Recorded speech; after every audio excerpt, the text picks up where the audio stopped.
बस बहुत हुआ मुस्लिम भाईचारा, अब कतर करेगा ईरान पर हमला। शिया सुन्नी देश आपस में भिड़े।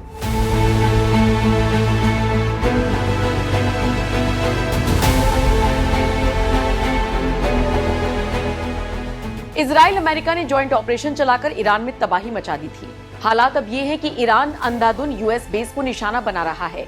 जहां जहां जिस देश में यूएस बेस है वहां वहां ईरान मिसाइल दाग रहा है, बिना ये सोचे कि उसके इस कदम से पूरे मिडिल ईस्ट में बवाल मचा हुआ है। अब इसी बीच खबर है कि कतर जैसे देश भी ईरान ने अपने दुश्मन बना लिए हैं। हाल ही में ईरान की बौखलाहट को देखते हुए कतर ने साफ साफ कह दिया कि बस बहुत हुआ।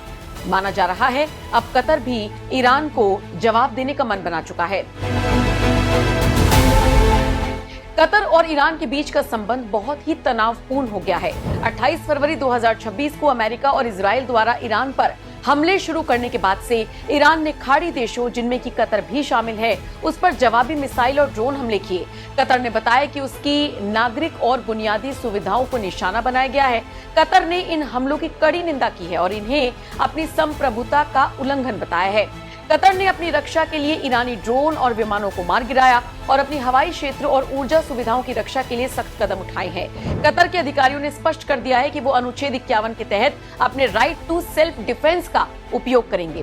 कतर का ये भी कहना है कि वो इस स्थिति का जवाब देने का अधिकार सुरक्षित रखते हैं, लेकिन वो अब तक सीधे तौर पर ईरान के अंदर सैन्य अभियान में शामिल होने की पुष्टि नहीं कर रही है। इसका मतलब ये हो सकता है कि आने वाले वक्त में अमेरिका की भूमिका इसमें देखने को मिले डायरेक्ट तौर पर।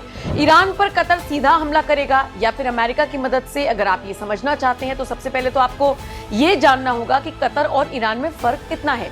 ईरान और कतर की सैन्य ताकत की अगर आप तुलना करेंगे तो दोनों के बीच में जमीन आसमान का फर्क है। ईरान और कतर में कितना फर्क?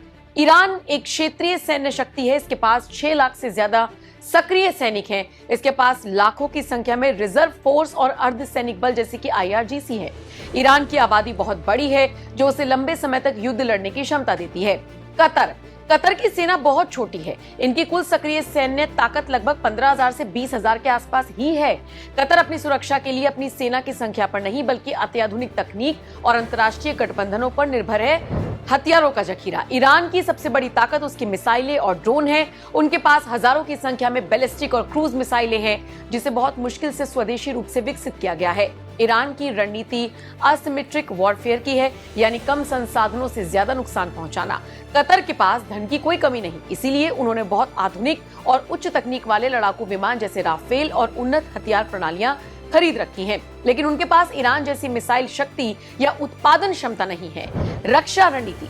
ईरान आक्रामक रुख अपना सकता है और क्षेत्रीय स्तर पर युद्ध फैलाने की क्षमता रखता है, जैसा कि हम देख भी पा रहे हैं। कतर की रणनीति विशुद्ध रूप से डिफेंसिव है।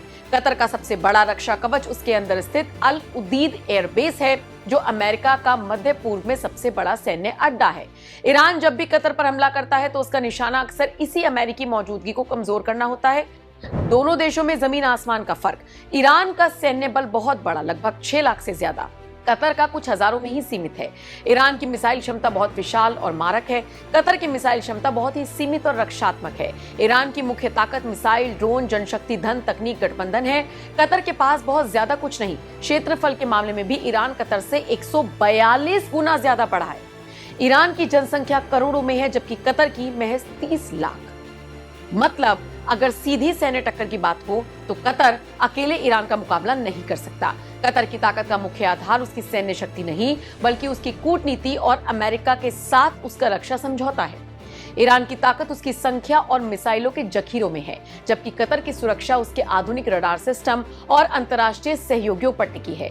यही कारण है कि जब कतर बस बहुत हुआ कहता है तो वो केवल अपने दम पर लड़ने की बात नहीं कर रहा, बल्कि अपने अंतर्राष्ट्रीय सहयोगियों खासकर अमेरिका पर दबाव डाल रहा होता है कि वो ईरान को रोके।